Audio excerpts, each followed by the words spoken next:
Morning, everyone, and welcome back to iteach Live. This is our time each day at 10 a.m.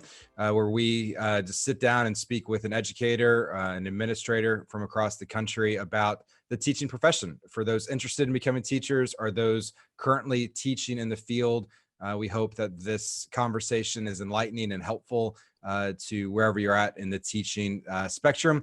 If you have any questions along the way, feel free to drop them in the comments section on Facebook, and we'll do our best to ask our guests those questions. And speaking of that, we have Natalie this morning. Good morning, Natalie. Good morning. How are you doing this morning? I am well. How are you today? I'm doing fantastic. Now, you are zooming in from Wyoming, is that correct? Correct. Riverton, Wyoming. Well, fantastic. Hopefully the weather's nice and cool there, as I would have hoped it to be. It's about 70 degrees today, I think. It's nice. It's a good day. That sounds perfect. Natalie, before we jump into some of your experience in the classroom, I have a lot of questions for you.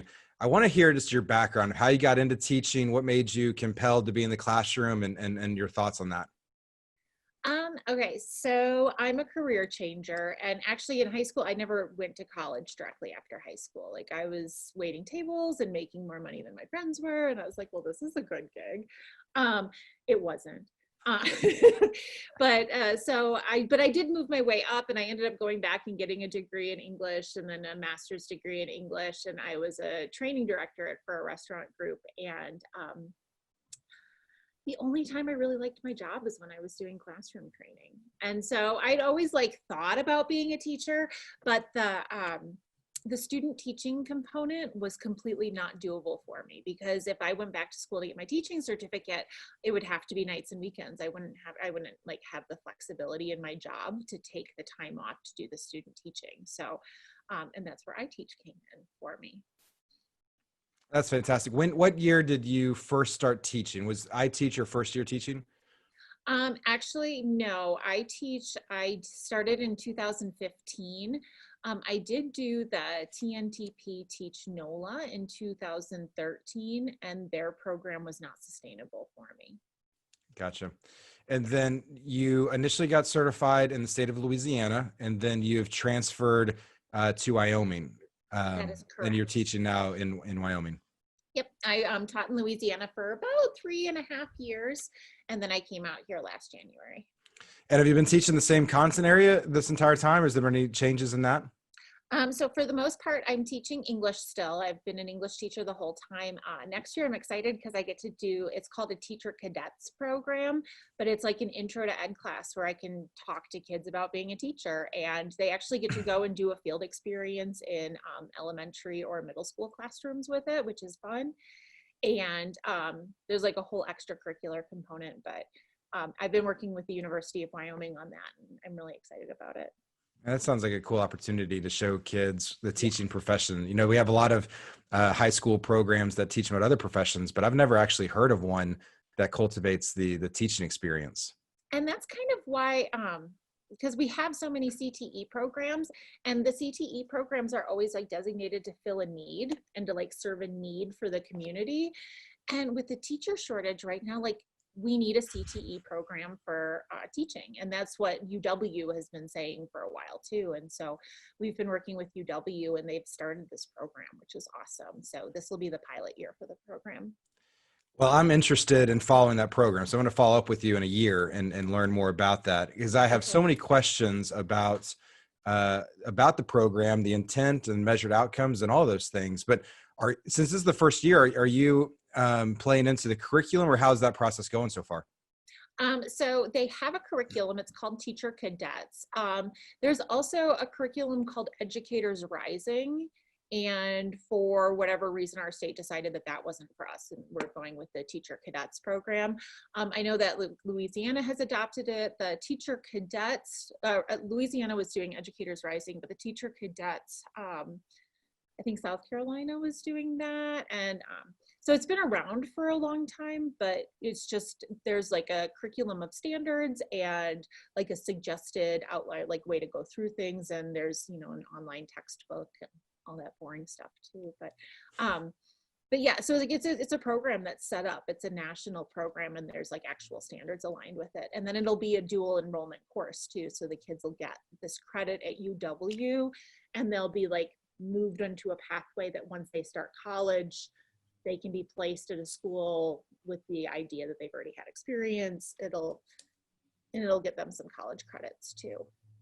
Man, that is really fantastic. So you'll have English prep and then your teacher cadet prep for this fall. And then are you teaching just one subject of English, or do you cover the whole gamut? I do 9th grade English, and then this year I had one section of 12th grade. I don't know what next year will look like. It'll probably be mostly 9th grade and then something else mixed in, but I don't know. And it's like with the teacher cadets class, I don't know either. Usually our numbers are like in by now and we can figure out like what's going to happen. Yeah. But with COVID, we haven't been able to determine how many kids are going to pass and how many kids need to retake classes. Sure. The way that and we're passing kids as well as we can, but a lot of kids, like, you know how kids are, they're like, oh, it's March, I've got 3 months to make up my grade. Yeah. And then they never got that 3 months. Yeah. And they're in a situation right now where they can't make up I don't know. It will be interesting as a lot of schools figure out the measured impact on student learning, certainly during this shutdown of the collateral damage and impact that it's going to have, certainly next year, but even the years to come, what the impact is. I want to rewind just a little bit. I kind of got out ahead to get right into what you're currently doing. I'm going to go back to when you first started. You started in a Title I school, and I want to learn more about your personal background coming into a Title I school, and then how that was your first year. But before we even start there, let's tell the audience what a Title I school is so they know what we're talking about. A Title I, and I don't know all that goes into it, but it's like a grant that you have to apply for from the right now I think we're a Title IX school or maybe a Title VI, where I'm at right now for the Indian education. But yeah, so it's just low income is basically Gotcha. what Title I. One that has poverty as a challenge. Yeah, so low income school, and and I'm a white girl from the suburbs of Chicago, so I was not prepared for that. And I kind of was, because I had done that like summer institute with Teach NOLA, and I had started in a school there. And so when I knew what I was dealing with low income, but I didn't understand the low income part of it. Like I thought it was a cultural thing, and it is, but it's more of a generational poverty thing is what I've learned. It has nothing to do with race. It has nothing to do with ethnicity. It has nothing to do with any of that. It's all about poverty. So how did that impact, you show up to school your first day? What's the perceived impact initially of how do you change things in your classroom due to that? Or how does the job function of a teacher change in your experience when you're in a setting like that? So I cried a lot is what I did, is I spent my time crying, and I had a classroom, which was nice. And I had there was a teacher that floated into my room though, because first year's teachers don't always get classrooms. Right. And so this teacher would float into my room on my prep period. And so I didn't even have a place to cry. Like it was terrible. And so I would go into my mentor teacher's room every day because my school was good. Like they set me up with a mentor teacher, and I clicked with her, thankfully. I've heard horror stories. But I would go in her room and cry.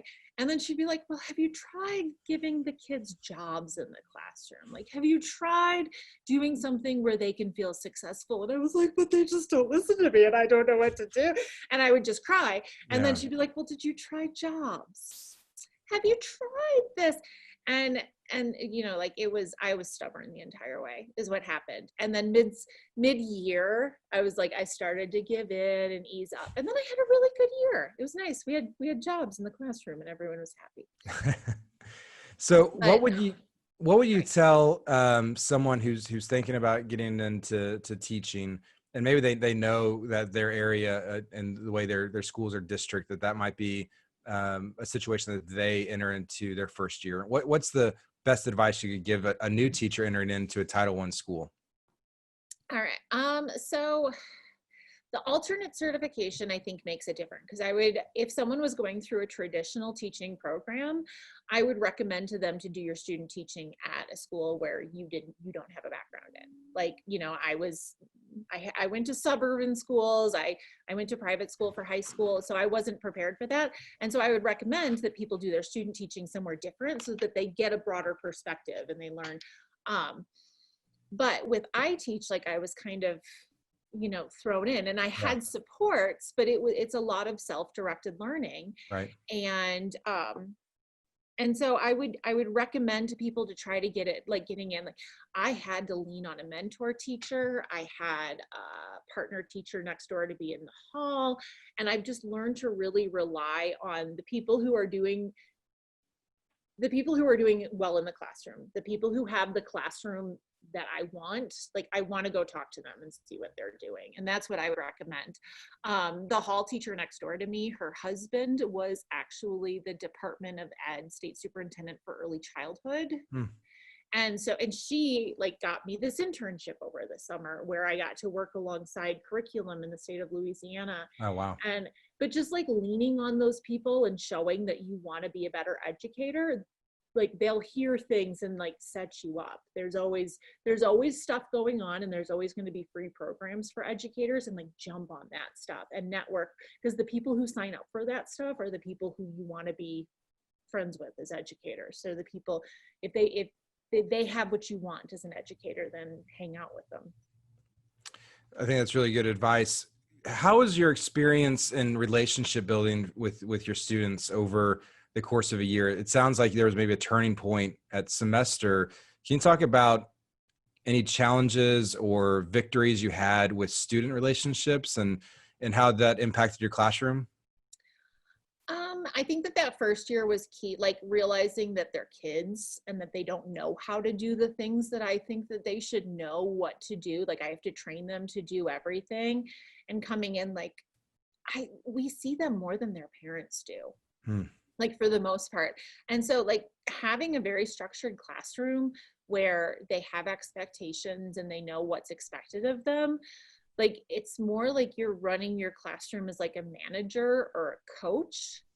And then that really just sets the kids up for success. And if they're successful, they're going to like you. Like they think that you've taught them things, even though you haven't. Like they've taught themselves things, but you showed them how to be organized and how to be successful in your classroom. That's really all they want to do. I had a boss when I worked in the restaurant industry, and he was like, no one wakes up and is like, I'm going to do the worst job possible today. Like everyone's doing the best job that they can, and these kids are too. But like when they're putting their head down on their desk, it's not because they like hate you. It's not because they don't like what you're trying to teach them. They don't get it.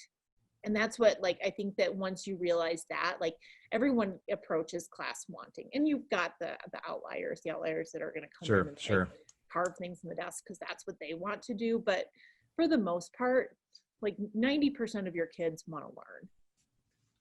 Yeah. And Natalie, I think that's a good lesson for us all to think, just on a human level, is to think the best of other people.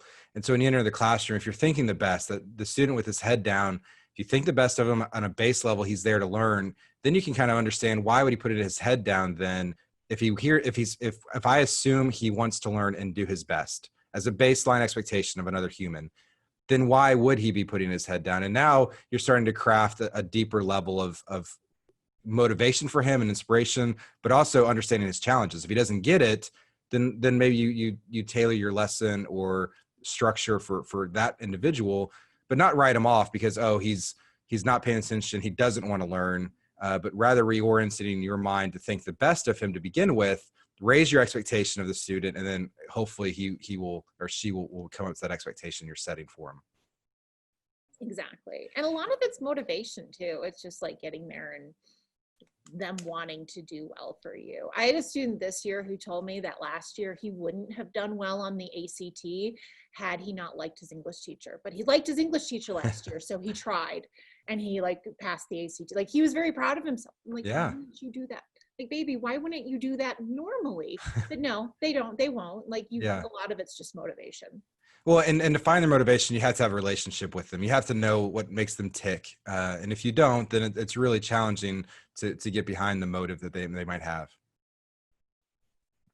You mentioned your background in the restaurant and hospitality industry. And a lot of times career changers bring a level of experience that a new teacher coming straight out of a university might not have. What lessons or experiences do you pull from as a manager in a restaurant industry, or even as a service individual in the restaurant industry? What do you bring into the classroom with that background? Um, so technically, like, we should be looking at education like a service industry, right? Like, they're taxpayers and we're providing a service, and we want people to be engaged with the service, and we want them to have good, like, we should be kind of looking at it that way. And so, like, the customer satisfaction side should Yeah. always be in the back of our heads. But really, I think about the tools that I used in my last jobs, like Google Suites, and the capability to construct an email, or the capability to present information. I'm an English teacher, so this is where I'm going with this. But the ability to, like, present information and to make people want to engage with it, and like a menu director, like, how can you sell this item, and kind of giving them the idea, like, because English is all of that. Like, no one's going to ask these kids to go and read a novel and analyze it. But if you can connect that presentation of information piece in English to the rest of the world, and, like, make those real life job connections for them, then they get a lot more engaged in the content. And so I think that that's what I've brought from being a career changer. Like, they're not learning about the subject, they should be learning about how the subject applies to the world that they want to live in, and the world that they want to create for themselves. Yeah, and that's where your experience is invaluable to the classroom. Not to say someone coming out of a college who's younger might not be an effective teacher, but you can connect dots in such a way that your lessons are expanded beyond just a content checkbox that you did that, but rather you can extrapolate that out to the reason you'd want to do this, or the benefits of being able to be proficient in these things. You have firsthand knowledge how that advances careers, and it increases, satisfaction for businesses and all those things. And so it's crucial that you have that background, that you don't check that at the door, but you bring that into the classroom. It sounds like that you're doing that. I'm curious, you mentioned, and I think you're the first person to think of the education as a service industry. And I certainly align and appreciate that sentiment. How does that translate when you talk about, like, customer satisfaction? How does that translate to parents? And what's your responsibility, your relationship with parents, especially in a Title I school, which increases the challenges with parental relationships? So that first year, I had a very honest mentor teacher who would probably have approached things that would not be politically correct to talk about, at least not in the North. Like, in the South, I think you can talk about things differently than in the North. But I did not do well with parents. And I have since become wonderful. Like, I'm the parent whisperer. It's great. But the fact that, like, I wasn't doing well, and one day, like, I was crying about how I wasn't doing well, and, oh, they don't love me. She's like, they're not going to. You're from the North. You're a white girl from the North, and they can hear that in your voice, and they're not going to trust you. And so I had to learn to change my tone when I was talking to parents. I had to learn to change my vocabulary when I was talking to parents. I had to learn to step back, and I'm a very no nonsense, like, I do not like small talk. I don't want to talk to you about the weather. I'm sorry, that's not fun for me. Sure. But I have to put on that face and understand that if I'm ever going to reach these kids, I have to be where they are culturally. And so I have to learn how to tailor my expectations to the parents too, to communicate. And this year I had an observer in my room who was a student at a local college, and I invited him to parent-teacher conferences. And I was really lucky this year because we had a teacher who the kids hated. And so they all loved me. Like, it was wonderful, because I was like Glenda the Good Witch after they would leave their other class. And so the parents, like, a ton of parents came to the conferences to talk to this other teacher. So they were all there. And so I got to talk to a ton of parents, and all I did was just tell them good things about their kids and, like, things that I learned. Because, like, the parent conferences is not the time to address issues, first of all. And second of all, like, that's all they want to know, is that their kids are loved at school. And so once they know that, then they'll be much more willing to work with you. But they just want to know that someone sees their kids for what their kids are, and they're amazing little humans. Like, they want to know that you see that you can nurture that, and then they'll be willing to work with you. Yeah, it's really interesting that the perspective you've had on Parent-Teacher Conference is one of celebrating the learning as a baseline to establish that you're for them, that you're in their corner. And then when you need to at times address issues or focus in on certain things, they already have the foundation that you're in support of them. You believe that they're going to excel, but here's where you feel like maybe more stern or different activities need to be taking place to cultivate that learning. Because if you don't have the baseline that you're for the student, it might just be coming across as critique, or that you don't think their kid's smart, or judgments, when it's not the case. And so it sounds like you established first and foremost, you're the cheerleader, you're the fan, you have high expectations for them. And then beneath that, you can have really good conversations that might be difficult, but the context of where you're coming from has already been established. And you have to leave feelings out of it too. Like, you have to just like if the kid said something to offend you, like, who cares really? Like, you're the adult in the room, and that's what you have to like really look at teaching. Like, you have to be the adult in the room. You have to be the bigger person. And that's I think the hard part, is because you get an email from your parent. My rule is, like, whenever I get an email from a parent, it's a 24-hour response time, because I think of a lot of responses in that 24 hours, and it starts out like really defensive, and then it's sort of like it goes really loving, like, and by the end of that 24-hour period, I've met somewhere in the middle where I can give a response without emotion. And that's what we have to learn how to do. And that's what the kids see that too, and they appreciate that. Well, and I think it goes back just to being all on the same page, parent, student, teacher.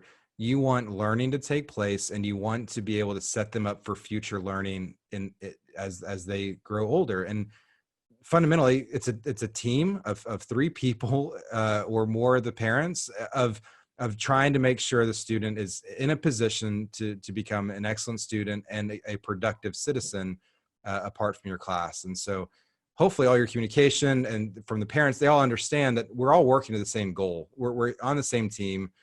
And yeah, taking the emotion out of it just reiterates the fact that this is an emotional journey. This is an educational journey that I'm with you at least for 1 year with your student or your kid. I have a question kind of moving past that out of kind of curiosity. iteach operates in several different states. And so with that, unfortunately, we're not in Wyoming yet. But with that, we have a lot of state mobility questions and those things. I'd love to hear just your experience in transferring a license across state lines and kind of what that was like from just a pragmatic standpoint. Did you have to retest, or was this a filing with the state? Can you tell me about how you transferred a license? Yeah, I had to take the Wyoming Constitution and the United States Constitution test, which not good at, apparently. I had to take the Wyoming one a couple of times. But yeah, I had to do that. And luckily your Constitution grade does not go on your teaching certificate. And then just kind of, yeah, it was just a paperwork process. What I've learned from working in school districts is that, like, you don't need your teaching certificate right when the school year starts. Like, you need to get it at some point, and like they'll work with you on that. But the school board's going to be watching, so you need to like get it done. But like there's some wiggle room. And so I didn't have a Wyoming certification for like a few months when I was first here, but it was fine. Like, I got it, and there is some wiggle room. So I think that was like my big, like, you have to, it's like a driver's license. You can't drive without a driver's license, but there's education. The government moves slowly in every state. It's not not just the state you live in. Yeah. Yeah, and I know for individuals transferring into Louisiana, they actually have what's called an OS license. It's an out-of-state license. So basically, when you move into Louisiana, if you're a fully certified teacher in another state, you have a 3-year time period just to get everything moved into Louisiana. So a lot of states will recognize the work put forth in another state, and then, like you said, acknowledge that there's going to be a kind of a slow move towards that. And so it sounds like things in place in Louisiana are also taking place in other states in which it's good to know that when you move, the first priority isn't to get a license issued. You obviously want to cultivate your classroom, do those things necessary as a teacher in the classroom, and just know that you need to be working towards getting that license transferred over. So I think that's a good word for anyone listening or thinking about moving across state lines. I think every state's different, but I think that's the general kind of mindset behind state licensures. Yeah, and the school district is usually really good at working with you too. Like they want you, there's a teacher shortage. They want you there and they're going to help you get the paperwork in and make like they'll be that liaison. So reach out to people who can help you too. Like don't feel like it's a process that you have to do alone. Yeah, and to that point, HR offices are usually pretty high pressured to make sure there's not any discrepancies in the teacher licensing, because then they have to report it out to the state and sometimes parents. And so they definitely have a responsibility and a sense of urgency to make sure you're in the right spot as a teacher and doing what you need to be doing.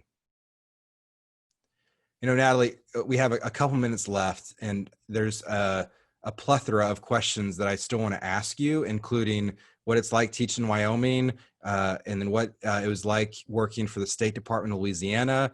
What kind of dog has a bark that loud that you have? I have a lot of questions, but with the time remaining, I want to hear about how's it going for you in the classroom right now, given COVID-19 and the challenges you're facing, and maybe some lessons you've learned professionally. I'd just like to hear more about your experience with the global pandemic.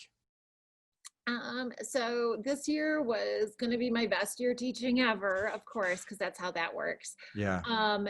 And it's just sad. Like the 13th was our last day. And so I went back to my classroom like about a week ago just to get some things, get my desk chair, to be perfectly honest. Like I needed my desk chair. But it's just like, it was stuck in time. It was the weirdest thing. And my kids had just like turned in a bunch of projects. And so I was kind of looking through and I'm like, oh, look at all their good ideas. Like, look at how smart they were gonna do so well on state testing. They were gonna, and then it kind of just all went away. But I am glad for this experience because I always wondered, like you see those jobs posted about being an online instructor, and like Connections Academy always has those jobs posted. And I always wondered, like, is that something I would enjoy doing? Sure. The answer is no. No, I would not enjoy doing that. I need the energy of my classroom. I need those kiddos around. I need to interact with kids more than adults. Like that's what I've realized through all of this. Although the dogs are a nice second. They really are. Yeah, like that's the big thing. Like the energy in the classroom. And I think the kids feed off the energy in the classroom too. Sure. There's a lot of kids that you would think would do well with this. They're not really doing well. They're disengaged. And there's a few kids that are like, I've never done so well. And virtual schools for them. But I think that is kind of the nice thing with this, and a lot of schools starting virtual academies, is that it was kind of, a baptism by fire. Like, are you going to do well or not? And a lot of us can say no and know that we need to go back to brick and mortar classrooms. Yeah, it's interesting, and I can appreciate your perspective and having some reflection. Like the last thing anyone needs to do is not take advantage of the reflection these past 8-9 weeks has created. I know here in our office, we've taken an account of what remote work means for us. Is there advantages to having way more web chats than phone calls? And so we've tried to reflect ourselves as we get our business back up and running, what we can learn from it. And so I think one of the takeaways that I just heard from you is for any teacher right now going through COVID-19, not in a classroom, is to reflect on this time, to try to be introspective on things you can learn about yourself and maybe even bring into the classroom next year. You seem to have tested the waters for virtual learning. It's not for you, which is a great discovery to know. And now you can hopefully go back to the classroom this fall and have a more profound appreciation just for desks and chairs and that energy, which I think is great to have that mindset going forward. Did you hear, by the way, how my dog barks loud and then quiet?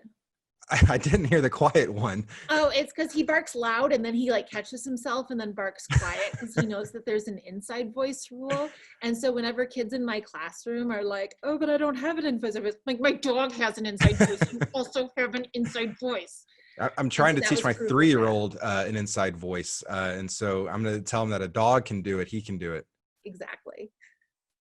Well, Natalie, I certainly appreciate you taking some time out of your morning to speak with me, and to hopefully a lot of individuals who will watch this can glean some information about your experience with a Title I school and transferring a license, and even COVID-19. Thank you so much for being here. And I hope that school year is back to normal this fall for you. Fingers are crossed. Yeah, and good luck with that teacher cadet. I'm going to follow up with you to see how that goes. I'd love to track those students like you will, to see their successes and challenges in this upcoming school year. For sure. And we should do a web chat too, so that they can learn about alternative certification programs. I'm in. Okay. Natalie, thank you very much, and I hope you have a great day. All right. Thanks, you too.